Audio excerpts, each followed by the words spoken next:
Si vous vous demandez, d'où vient l'argent du DEFAP? Et comment est-il utilisé? Venez avec moi, je vous explique tout. Le DEFAP reçoit 1 914 000 € par an, ses ressources proviennent de différentes origines. Principalement le DEFAP fonctionne grâce aux dons des 3 églises fondatrices et membres, l'Église protestante unie de France, l'Union des églises protestantes d'Alsace et de Lorraine, l'Union nationale des églises protestantes réformées évangéliques de France. Les revenus générés par la location des chambres, des salles et quelques autres ventes, comme celle des timbres, sont aussi un apport. Une bonne partie des ressources vient aussi des dons, des contributions à projets et subventions de l'État. Et à quoi sert tout cet argent?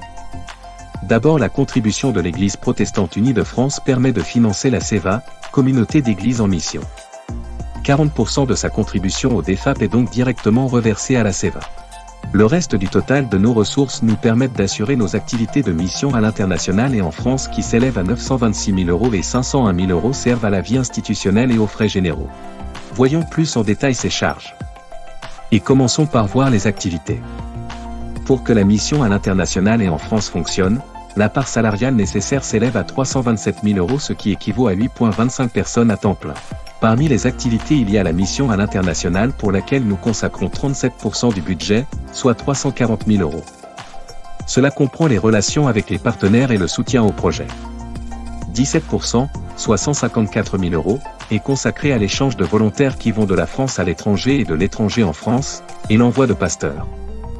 18%, soit 170 000 € est consacré à la mission en France, c'est-à-dire à l'animation et la formation, à l'accueil de groupes, et au fonds missiologique de la bibliothèque et des archives. 8%, soit 74 000 €, est consacré à l'accueil pour l'hospitalité et les salles. Enfin 20%, soit 187 000 €, est consacré à l'échange théologique. Cela comprend l'accueil d'étudiants ou chercheurs, l'envoi et l'accueil de professeurs, le soutien aux facultés.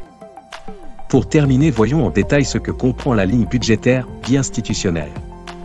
Pour faire fonctionner cette vie institutionnelle, la part salariale nécessaire s'élève à 175 000 €, ce qui équivaut à 3,91 personnes à temps plein.